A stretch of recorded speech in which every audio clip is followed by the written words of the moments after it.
Hello and welcome back to Andy's Library Hey, I'm Brent. with my friend Brent, special guest. Hello, Today, fan. I would like to address something. I did have 45 subscribers and now I only have 44. So We're gonna figure out who whoever it is. you are, come back. We're just It's gonna wind up. embarrassing. We're just gonna wind up coming to your house Yeah, and talking. I'm pretty sure I can figure that out, who you are, since all of my subscribers are, I think, friends and family. Yeah, I might be two of them. What if it's your mom? Susan, Maybe. what? Maybe it- Come back. What if it's Carol? It was not a great experience for her last time. No. We won't put you on screen, we just want you to come back. Right.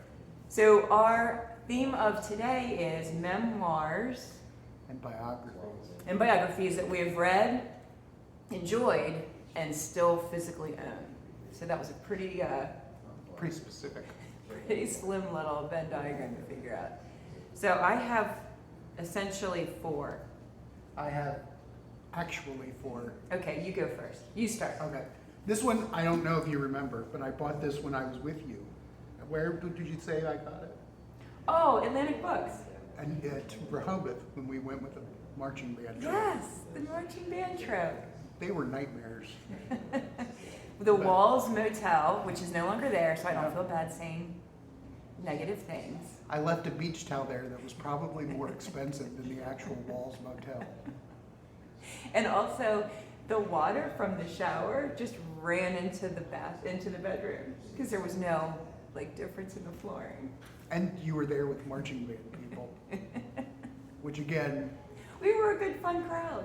welcome to my nightmare. It's terrible. Awful. But I bought this book. One good thing came out. It's called Edie, an American Biography by Gene Stein, edited by George Plimpton.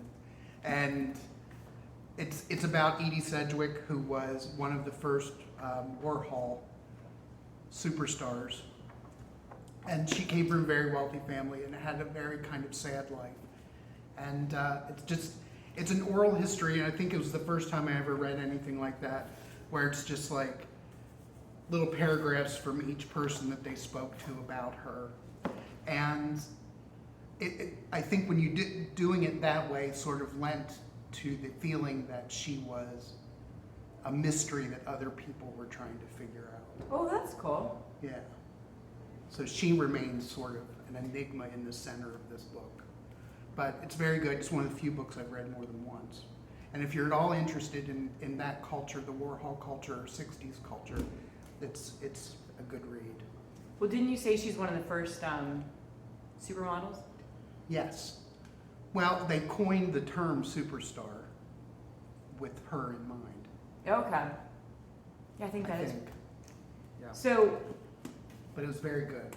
okay, so going on the Everybody should read theme of feelings of the 60s, this one, When I Grow Up, by Juliana Hatfield, this gave me the feeling of the late 80s, early 90s. Yeah. So this seemed to be kind of that feeling, like those college years, that music that we listened to. So she was in the Blake Babies, and Evan Dando was, I guess somebody that she was with. Just that whole Riot Girl, that whole time period. This memoir I read a long time ago, and I don't remember a lot about this, but I do remember definitely getting a feeling of that time period. And I also remember that she was a vegetarian and she did not eat very well on the road. She ate peanuts from gas stations because it was hard to find vegetarian food back then. Huh. Now, there's an Impossible Whopper every You can get block it and a in half. Sheetz. Yeah, you can go to Sheetz. We've got vegetarian cheese curds, That sounds which are terrible. highly delicious. What in the world Love are vegetarian cheese? What is that even made out of? Foam? No, they're they're not vegan. They're just vegetarian. Okay. But they're like little fried balls of cheese. Oh, that's Oh, acceptable. they're I perfect. thought you meant they were vegan. That sounded gross. I don't care for that. This is another one that I read probably far too early. I shouldn't have read it. Julia Phillips, She'll Never Eat Lunch in This Town Again. She just died not too terribly long ago. She was the first woman to ever win an Oscar for producing a movie. She and her husband and one other person, I can't remember who, produced The Sting. Oh, that's one of Mike's favorite movies. And oh no, wait, The Hustle.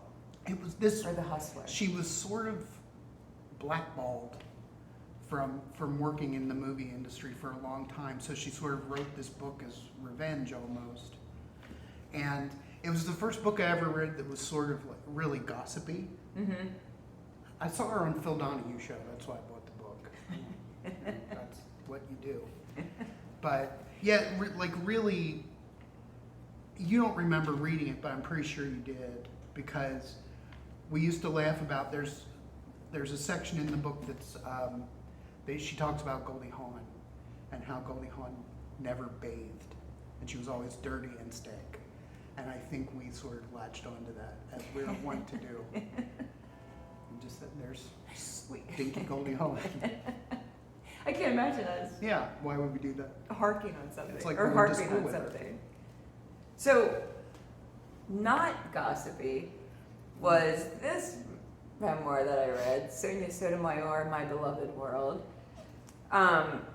Again, I read this a long time ago, like 9 years ago, and I don't really remember a lot about it, but I do remember that it was just how intelligent and driven she was, and that she knew she wanted to be a judge watching like Perry Mason or something when she was little, and then just like spent her whole life knowing that's what she wanted to do. And I was really jealous of that, like just that thought that you know from that young of age what you want to do, your direction. And then I think there were two things that were surprising, was that she was a heavy smoker, which was surprising, and that she has type 1 diabetes and was insulin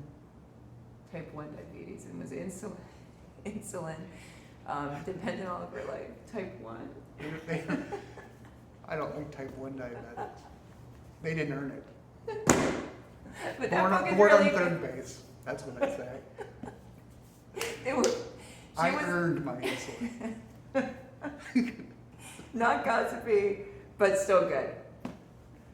Oh, I realized when I was looking through my shelves that I have a lot of books written by women who were on Saturday Night Live. Tina Fey and Amy Poehler and Gilda Radner, and these last two. This one, I brought this to lend to you too. I accept. I'm not a librarian. Casey Wilson, The Wreckage of My Presence.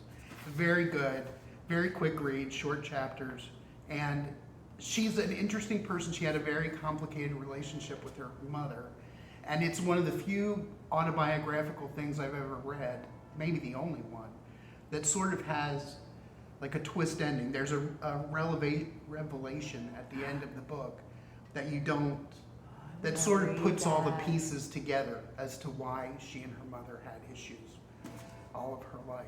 Should I do a solve along with it, like a read along? No, Like my I don't think Christmas? that would be appropriate. Oh. Never mind. How about just read it? Okay, sorry. But she's I also, want to get that last subscriber she's back. awesome. Keep doing these videos. These editions. It's good content. But one of the reasons I really like her a lot is she has a podcast called Bitch Sesh, which is about the housewives. As I've said before, I can talk about the housewives all day and listen to people talk about it all day. And no other thing that I've read has sort of explained the appeal of that show and why smart people appreciate it. So there's a chapter about that. If you ever want to understand me better. We do. I do. Who doesn't? I mean, I think Segue I understand why I like it.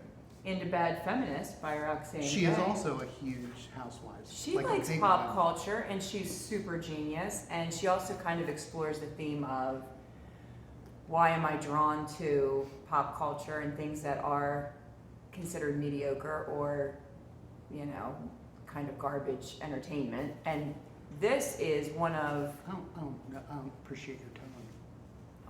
I didn't realize I was using a tone. Garbage.